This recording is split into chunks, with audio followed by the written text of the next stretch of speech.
तो देखो, एक तो जीव होता है, एक भगवान होता है,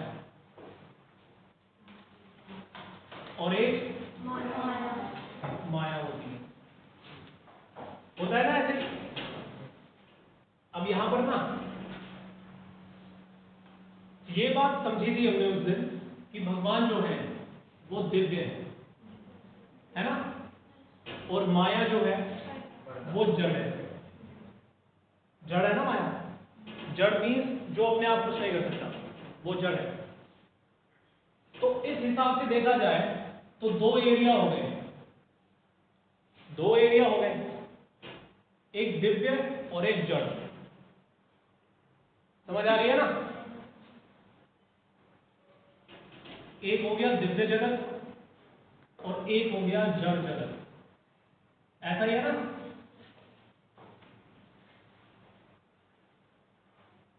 अब यहां पर एक बात समझने की ये है कि जगत तो एक ही होता है, जगत तो एक ही होता है, ये पूरा एक ही जगत है, ठीक है। लेकिन ये जो जड़ जगत है ना, ये एक तरह की जेल है। जेल होती है ना, जैसे मतलब दुनिया में जेल होती है, ऐसे ही इस दुनिया में भी एक जेल है, और उस जेल का नाम है जड़ जगत। समझ रहे हो? अब जेल में कौन होते हैं? कैदी। जेल में होते हैं कैदी। कैदी को क्या बोलते हैं? अपराधी। तो जेल में क्या काम होता है? अपराधी को निरपराध करने का काम होता है जेल में, ऐसा ही होता है ना। अपराधी को निरपराधी करने का काम होता है जेल में। देखो, कैदी को ना बद्ध भी बोलते हैं।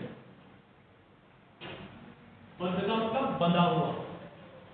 बंधा हुआ है ना, तो इसलिए उसे बद्ध भी बोलते हैं। और स्पिरिचुअल लैंग्वेज में यानी अध्यात्म की शब्दावली में इसे हम मायाबद्ध भी बोलते हैं।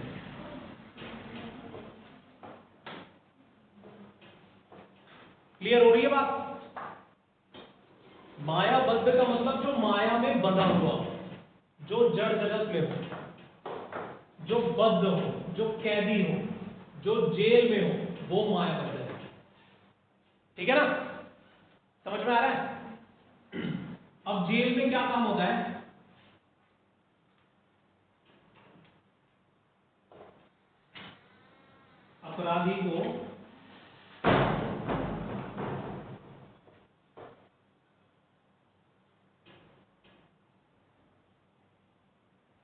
अपराधी को निरपराध करना, ये काम होता है जेल में। अब यहां पर सोचने की बात यह है कि जेल में भी तो कई चीजें होती हैं। जेल में कैदी होते हैं और एक जेलर भी होता है ना। तो जेल में जेलर भी होता है। ये जेलर क्या करता है? अपराधी को निरपराध करने का काम करता है। कैदियों की जो देखभाल करता है ना, उसे जेलर बोलते हैं, है ना। और जेल में जेलर तो होता है, लेकिन कभी कभी जो देश का मालिक होता है, प्रधानमंत्री, वो भी जाता है जेल में, जाता है ना। तो प्रधानमंत्री ये भी कभी कभी जेल में जाता है, होता है ना। तो इस पूरे जगत में जो लोग माया के जड़ जगत में कैदी हैं, बद्ध हैं, मायाबद्ध हैं, यानी हम लोग, उन अपराधियों को निरपराध करने का काम जेलर करता है।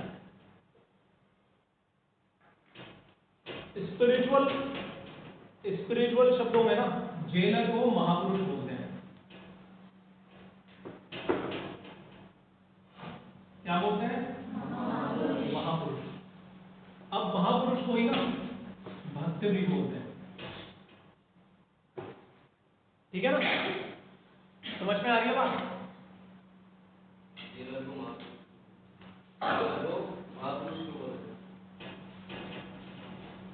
महापुरुष इसलिए बोला जाता है क्योंकि वो महान काम करता है। महान मतलब बड़ा काम। अपराधी को निरपराध करना बहुत बड़ा काम, ठीक है ना, इसलिए बड़ा काम करने की वजह से उसे महापुरुष बोला जाता है। जो महान काम करे, जो बड़ा काम करे, अपराधी को निरपराध करने का काम करे, उसे बोलते हैं महापुरुष, उसी को बोलते हैं भक्त। ठीक है। और ये जो प्रधानमंत्री है, प्रधानमंत्री को क्या बोलते हैं? कोई बता सकता है? प्रधानमंत्री को बोलते हैं भगवान। उन्हीं को बोल देते हैं अवतार। जब प्रधानमंत्री जेल में आता है ना, कभी कभी आता है, तो उसी तरह से भगवान भी इस जड़ जगत में आते हैं कभी कभी। तो जब भगवान आते हैं तो उन्हीं को अवतार कहते हैं। समझ में आ रही है? अवतार को ही भगवान भी कहते हैं। समझ आ रही है बात? क्लियर हो रही है ना बात? हाँ। तो अब यहां पर सोचने की बात है, देखो इसे भक्त को ना संत भी कहते हैं, संत भी कहते हैं। अब अवतार क्या करते हैं, या अवतार इस दुनिया में क्यों आते हैं, भगवान इस दुनिया में क्यों आते हैं, ये भी तो इंपॉर्टेंट पॉइंट है।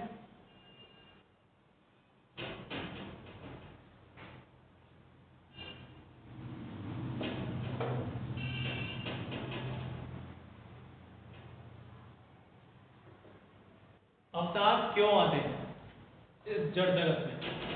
देखो भगवान के जो कर्म होते हैं ना, भगवान के जो कर्म होते हैं या भगवान जो कुछ भी करते हैं, उन्हें एक्चुअली कर्म नहीं बोलते, उन्हें ना लीला बोलते हैं। सुनिए ना ये तो लीला। हाँ, तो जो भगवान या अवतार कर्म करते हैं ना, उन कर्मों को लीला बोलते हैं। लीला मतलब भगवान के कर्म।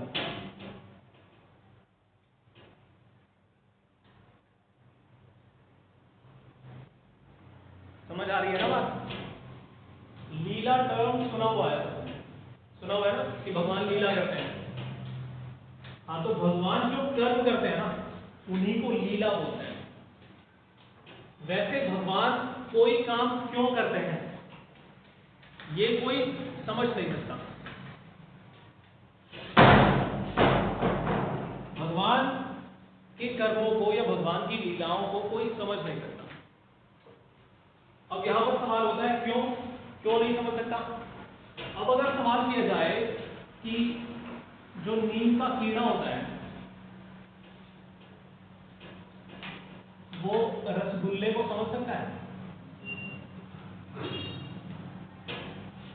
जो नीम का कीड़ा होता है वो रसगुल्ले को समझ सकता है? नहीं समझ सकता। क्यों?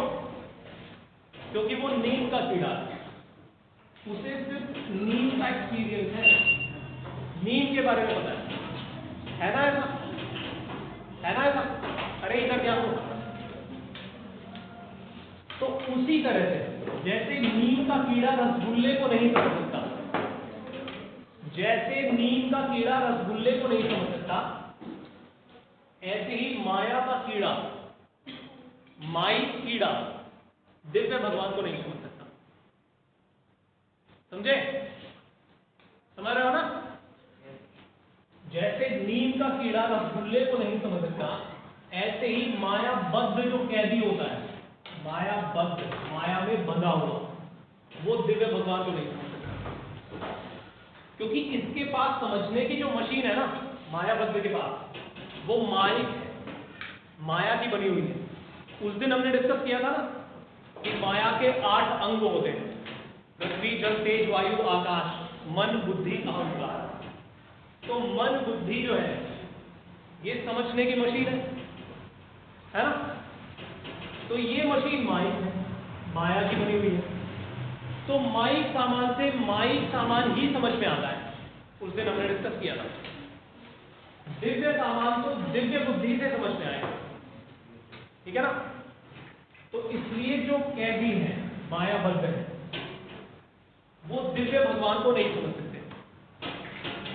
इसलिए भगवान के कर्मों को यानी लीलाओं को समझा नहीं जा सकता, क्योंकि हमारे पास जो बुद्धि है वो माइक है ना। समझ रहे हो? क्लियर हो रही है ना बात? तो भगवान लीला करते हैं, लेकिन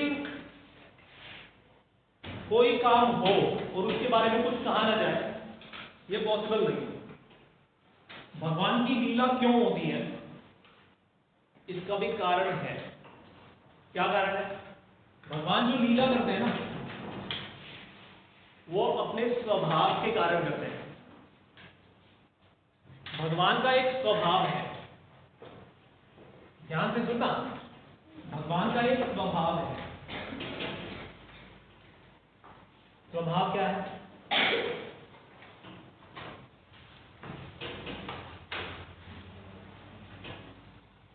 ये क्या लिखा है? अकारण करुणा। तो भगवान का स्वभाव है कि वे अकारण करुणा करते हैं। अकारण करुणा का मतलब पता है क्या है? करुणा का मतलब होता है दया। ये तो पता है सबको। करुणा का मतलब होता है दया, और अकारण का मतलब होता है बिना कुछ लिए।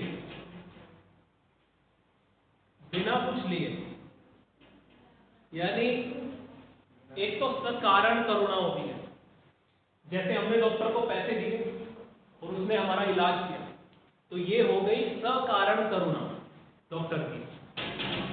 और अगर कोई डॉक्टर कुछ ले भी ना हमसे और हमारा इलाज भी कर दे बिना कुछ लिए, तो उसे हम बोलेंगे अकारण करुणा। तो अकारण करुणा भगवान का एक स्वभाव है, यानी बिना कुछ लिए, बिना किसी शर्त के। अकारण का मतलब है बिना कुछ लिए दया करना, बिना कुछ लिए दया करना, ये भगवान का स्वभाव है। अब सोचने की बात यह है कि भगवान ने अवतार लिया, अवतार लेकर लीला की। भगवान नहीं अवतार। हाँ, भगवान और अवतार इनमें कोई डिफरेंस नहीं है। जैसे नरेंद्र मोदी और प्रधानमंत्री, इनमें कोई डिफरेंस है?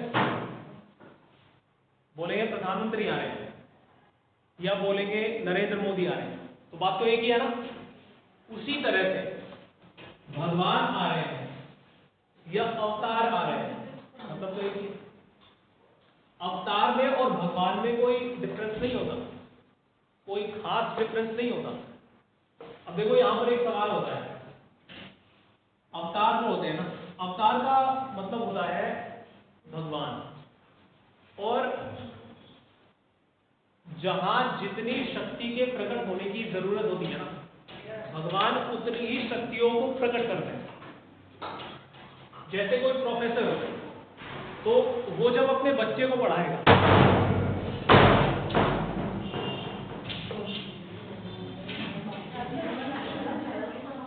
देखो सुनो यार, जब कोई प्रोफेसर अपने बच्चे को पढ़ाता है ना, तो ABCD पढ़ाता है। जब वो अपने किसी नौकर से बात करता है तो अलग भाषा में बात करता है, और जब लेक्चर देता है तो अलग भाषा में बात करता है। अब प्रोफेसर ABCD अपने बच्चे को पढ़ा रहा है, तो इसका मतलब ये नहीं है कि उसकी योग्यता यही है, ये तो नहीं है ना। मतलब वो तो जिस चीज की जहां जितनी जरूरत होती है वो उसी हिसाब से करता है। समझ रहे हो? तो तरह से अवतार जो होते हैं ना, भगवान जो होते हैं, वो जहां जितनी शक्तियों को प्रकट करने की जरूरत होती है उतनी ही शक्तियों को प्रकट करते हैं।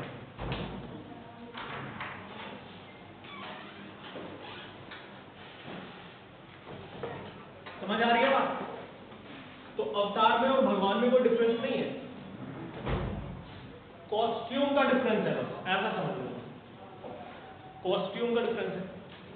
जैसे आप लोग यहाँ ड्रेस में हैं, घर अलग ड्रेस होगी, और जब कहीं पार्टी में जाओगे तो अलग ड्रेस होगी, लेकिन हो तुम कोई, बस ऐसे ही समझो। तो भगवान जो अकारण करुणा करते हैं,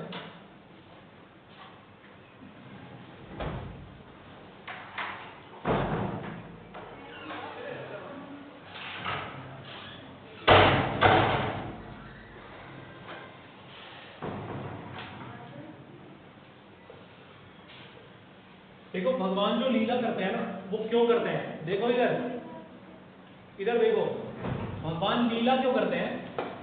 क्योंकि उनका स्वभाव है अकारण करुणा करना। अब लीला करते हुए भगवान का क्या स्वभाव प्रकट हुआ, ये भी तो सोचने की बात है ना। अब देखो हमारा जो मन है ना, हमारा जो मन है, मन क्या चीज है? मनन करने की मशीन, सोचने की मशीन। मन जो है वो मनन करने की मशीन है।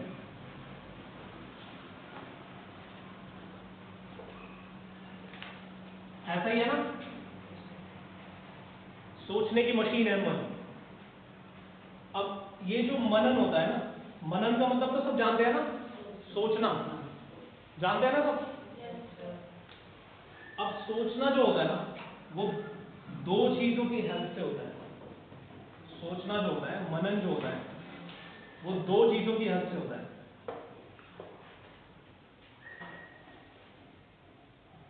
देखो हम किसी के भी बारे में सोचते हैं ना, तो वो कैसे सोचते हैं? जैसे हमने किसी का नाम सुना, हमने किसी का नाम सुना, राम। राम क्या है? शब्द है ना, राम एक शब्द है। तो हमने शब्द सुना तो राम की शक्ल आ जाएगी ना एकदम मन में, कि राम ऐसा है, उसके बाल ऐसे हैं, चेहरा ऐसा है, आ जाएगी ना शक्ल, रूप आ जाएगा। तो राम शब्द के आते ही राम का रूप आ जाएगा, आ जाएगा ना मन में, होगा ना ऐसा। और फिर इस राम से रिलेटेड हम कुछ भी विचार करने लगेंगे, मनन करने लगेंगे। ऐसे ही सोचते हैं ना हम, ये मनन करने की मशीन ऐसे ही काम करती है ना। हमने किसी का नाम सुना और फिर उसका रूप भी आया मन में और हम मनन करने लगे, ऐसा ही होता है। तो हम जो मनन करते हैं ना, हम जो मनन करते हैं वो दो चीजों की हेल्प से करते हैं। ये सिद्ध हो गया,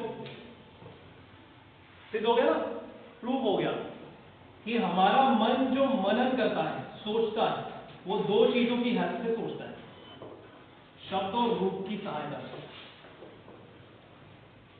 क्लियर हो रही है ना बात? ऐसे ही होता है ना। तो भगवान की लीला में क्या चीज होती है? ये ही दो चीजें होती हैं, होती है ना, यही दो चीजें। लीला में रूप भी हो गया ना, लीला में रूप है और शब्द भी है। कैच कर रहे हो बात? लीला में शब्द भी है और रूप भी है, और फिर उनसे रिलेटेड मनन भी है। समझ रहे हो ना?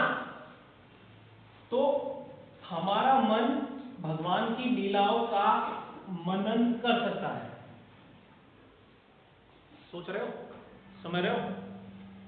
हमारा मन जो है वो भगवान की लीलाओं का मनन कर सकता है, क्योंकि लीलाओं में दो चीजें हैं, शब्द और रूप। और रूप की हेल्प के बिना हम कुछ नहीं सोच सकते। ये हमारी मजबूरियां हैं, क्योंकि मन जो है ना वो शब्द और रूप की सहायता से ही कुछ सोच सकता है। समझ आ रही है बात? किसी को कोई डाउट हो कि नहीं हमारा मन तो ऐसे भी सोच सकता है? नहीं सोच सकता है कोई? सोचने का यही तरीका है ना। एग्जाम्पल दिया तो हमने सुना राम, तो फिर राम की एकदम शक्ल आ जाती है मन में, और फिर हम सोचने लगते हैं कि राम तो मेरा बड़ा अच्छा दोस्त है, कल उसने मुझे आइसक्रीम खाने के लिए दी थी, तो आज मुझे उसके लिए बर्गर लेकर जाना चाहिए। ऐसे हम सोचते हैं ना, बर्गर की भी शक्ल आ रही है, बर्गर नाम भी आ रहा है, लेकर जाना चाहिए, तो शब्द घूम रहे हैं ना मन में, शब्द घूम रहे हैं ना, और शक्ल भी घूम रही है, अलग अलग चीजों की घूम रही है ना। तो इसलिए हमारी जो मन है, मनन करने की मशीन है, ये शब्द और रूप की सहायता से ही मनन करती है। ठीक है? तो भगवान की लीला में ये दोनों चीजें होती हैं। भगवान का रूप भी होता है, उस दिन हमने डिस्कस किया था ना कि भगवान साकार भी होता है और निराकार भी होता है, क्योंकि भगवान एब्सोल्यूट है, पूर्ण है। पूर्ण मतलब जिसमें सब चीजें हों, और चीजें दो ही होती हैं, साकार और निराकार, तीसरी कोई चीज नहीं होती। तो इसका मतलब भगवान साकार भी है और निराकार भी, रूप वाले भी हैं और बिना रूप वाले भी हैं। जैसे मॉइस्चर निराकार है और बर्फ साकार है, लेकिन ये दोनों चीजें हैं एक, पानी पानी। तो उसी तरह से भगवान जो है वो साकार भी है, निराकार भी है। तो साकार भगवान जो होते हैं, रूप वाले, वो लीला करते हैं, तो ये दोनों चीजें हमें मिल जाती हैं। भगवान की लीला करने के कारण हमें भगवान की ये दोनों चीजें मिल जाती हैं, शब्द भी मिल जाते हैं, रूप भी मिल जाते हैं। ठीक है? और इनकी सहायता से हम मनन कर पाते हैं, यानी मन को भगवान में लगा पाते हैं, मन को भगवान में लगा पाते हैं। होता है ना? लेकिन यहां पर एक बहुत इंपॉर्टेंट बात है, वो ये कि भगवान का जो मनन करना होता है ना, मनन करने को ही बोल देते हैं स्मरण। सुना है? स्मरण। भगवान का जो मनन होता है ना, भगवान का जो स्मरण होता है, वो प्रेम से करना होता है। भगवान का जो स्मरण करना होता है ना, वो प्रेम से करना होता है। अरे हम किसी का स्मरण करेंगे, याद करेंगे किसी को, ठीक है, तो प्रेम से करेंगे।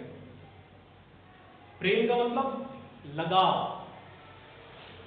प्रेम का मतलब होता है लगाव, मन का लगाव। तो हम भगवान का स्मरण करेंगे तो प्रेम से करेंगे, और जब हम भगवान का स्मरण करते हैं ना, तो हमें रस मिलता है।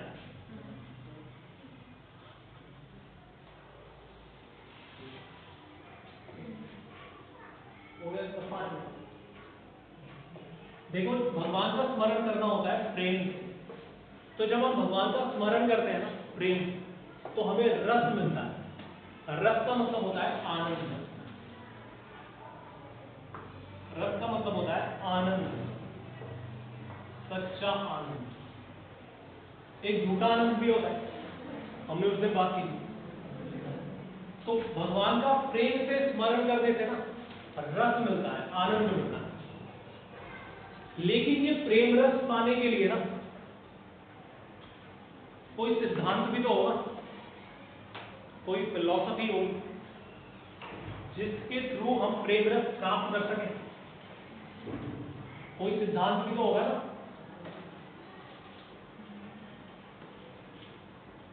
कोई ऐसा तो तरीका होगा, कोई ऐसा सिद्धांत तो होगा जिससे प्रेम रस मिल सके। होगा ना? बिल्कुल होगा। तो इसलिए हम इसी प्रेम रस सिद्धांत को अब पढ़ेंगे। ये जो बुक है ना, इस बुक का नाम है प्रेम रस सिद्धांत। इस बुक का नाम है प्रेम रस सिद्धांत। अब यहां पर ना एक चीज और देखते हैं, प्रेम करना ना जीव का स्वभाव है। स्वभाव है ना, ऐसा कोई जीव नहीं हो सकता जिसमें प्रेम ना हो, क्योंकि ये जीव का स्वभाव है प्रेम करना। और ये रस लक्ष्य है, आनंद हमारा लक्ष्य है, उस दिन बताया था ना। हाँ, तो रस जो है ये हमारा लक्ष्य है, सिंपल।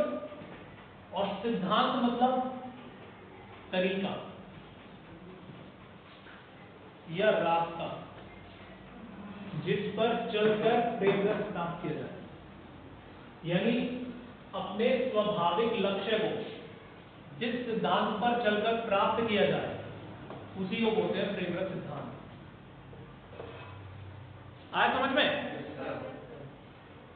जिस रास्ते पर चलकर, जिस सिद्धांत पर चलकर अपने स्वाभाविक लक्ष्य को प्राप्त किया जाए उसे बोलते हैं प्रेम रस सिद्धांत। अपने लक्ष्य जब मैं बोल रहा हूं ना, तो मेरा मतलब है जीव का लक्ष्य, क्योंकि हम जीव हैं, आत्मा है। तो इसलिए अब हम प्रेम रस सिद्धांत पढ़ेंगे। इस प्रेम रस सिद्धांत में क्या है? प्रेम रस सिद्धांत में ना कंप्लीट हिंदू फिलॉसफी है। कंप्लीट हिंदू फिलॉसफी, यानी हमारे जितने भी स्क्रिप्चर्स है ना, स्क्रिप्चर्स मतलब शास्त्र, वो सब इसमें है। यानी भगवत गीता भी है, भागवत भी है, रामायण भी है, वेद भी है, उपनिषद भी है, हर चीज समराइज है। और बाई कोटेशन नंबर भी है, यानी कोई चेक भी कर सकता है। जैसे इसमें कोई बात कही गई है तो वो शास्त्रों से ना प्रमाणित है, उसकी पुष्टि शास्त्रों से की गई है कि ये जो बात कही गई है ये गीता के 3 अध्याय के 4 श्लोक में गई है। मतलब ऐसे नंबर भी दिया हुआ, आप उस नंबर को भी मिला सकते हैं, दूसरे ग्रंथों में भी मिला सकते हैं, मतलब नंबर भी लिखा हुआ है। ठीक है, तो ये जो बुक है ना, ये स्पेशल बुक है। मैं इस बुक को 11 बार पढ़ चुका हूं, 11 बार, 11 टाइम्स।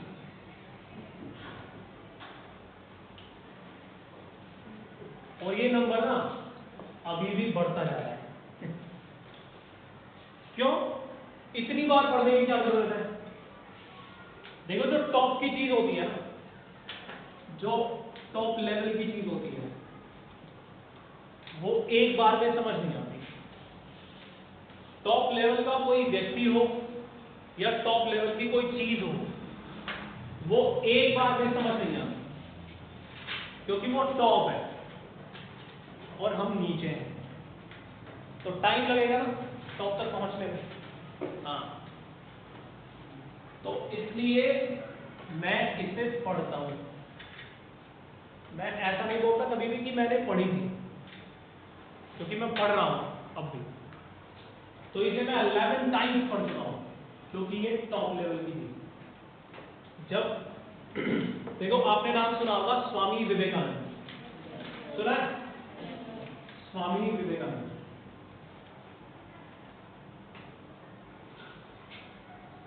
उन्होंने ये कहा था कि किसी भी बात पर तब तक विश्वास मत करना जब तक कि तुम स्वयं उसकी जांच न करो। समझ रहे हो?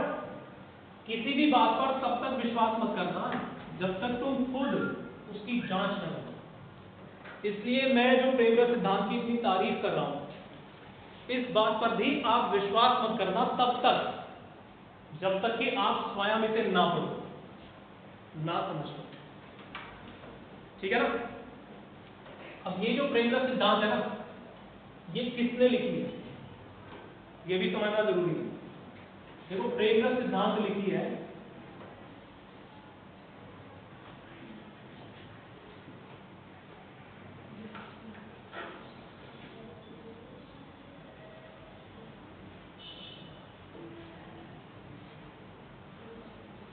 जगत गुरु श्री कृपालु जी महाराज। ये जो जगत गुरु है ना, ये हम हिंदुओं की सबसे बड़ी उपाधि है। जैसे स्कूल होता है ना, स्कूल में टीचर होता है, ठीक है, प्रिंसिपल भी होता है, तो ये अलग अलग पद होते हैं। तो ऐसे ही जो हमारे शास्त्र हैं उनकी नॉलेज रखने वालों को भी पद दिए जाते हैं।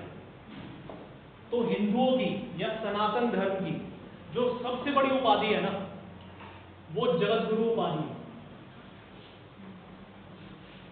सबसे बड़ी उपाधि, यानी जो संपूर्ण शास्त्रों वेदों का पूर्ण विद्वान हो, उसे जगत गुरु बोलते हैं। तो इन्हें जगत गुरु की उपाधि मिली हुई है। और ये कब मिली?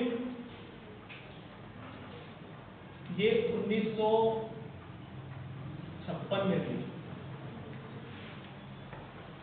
ये जो उपाधि मिली है ना, शायद 1957 में मिली। चलो देख लेंगे। तो इन्होंने ये किताब लिखी है, प्रेम रस सिद्धांत। अब कल से ना हम प्रेम रस सिद्धांत तो शुरू करेंगे, ठीक है। और ये ज्यादा मोटी भी बुक नहीं है, छोटी सी बुक है, ये है